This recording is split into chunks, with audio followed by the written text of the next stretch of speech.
एका टोपलीत 75 आंबे आहेत, तर अशा 16 टोपल्यांमध्ये एकूण आंबे किती? या उदाहरणामध्ये आपल्याला आंब्यांची संख्या दिलेली आहे 75. हे 75 आंबे एका टोपलीत आहेत आणि अशा एकूण टोपल्या आहेत 16 आणि सगळे मिळून आपल्याला आंबे काढायचे आहेत. मग इथे आपण आता दिलेली माहिती लिहूया. एका टोपलीतील आंबे किती आहेत? एका टोपलीतील आंबे, एका टोपलीत 75 आंबे आहेत, म्हणून आपण इथे लिहिणार 75. आता अशा 75 आंब्यांच्या किती टोपल्या आहेत? एकूण टोपल्या किती आहेत? 16, म्हणून आपण इथे लिहिले 16. बघा हा, आता ही एक टोपली आहे आणि या टोपलीत 75 आंबे आहेत. अशा 75 आंब्यांच्या 16 टोपल्या आहेत, म्हणजे 75 75 75 75 हे 16 वेळा आहे.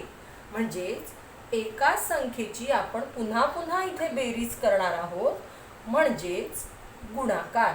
एका संख्येची पुन्हा पुन्हा केलेली बेरीज म्हणजे गुणाकार. म्हणून आपण 75 आणि 16 या दोन संख्यांचा गुणाकार करणार आहोत. बघा हा, 75 गुणिले 16. आपण चौकट पद्धतीने गुणाकार करूया. चौकट पद्धतीने मी प्रथम घरं आखून घेते.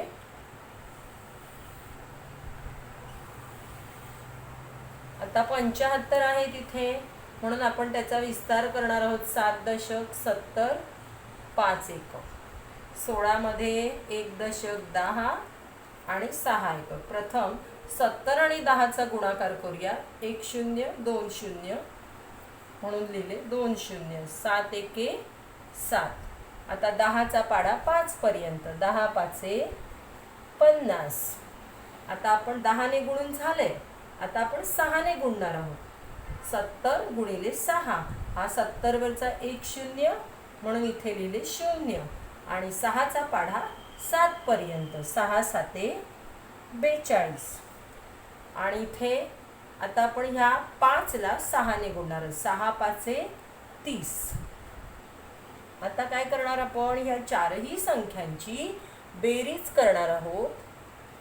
700 अधिक 420 अधिक 50 आणि अधिक 30 किती येणार? 0.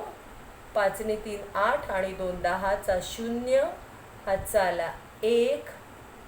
7 ने 1 8. 8 ने 4 12. किती आंबे आले एकूण? 1200 आंबे. म्हणून इथे आपण लिहिणार एकूण आंबे. 1200 म्हणजेच किती? 1200. 16 पेट्यांमध्ये एकूण 1200 आंबे आहेत. आलं लक्षात? म्हणजेच आपण इथे गुणाकार केला. समजले? एका टोपलीतल्या संख्येवरून अनेक टोपल्यातल्या आंब्यांची संख्या काढण्यासाठी आपण गुणाकार केला असता आपलं उत्तर आलं 1200 म्हणजेच 1200 आंबे.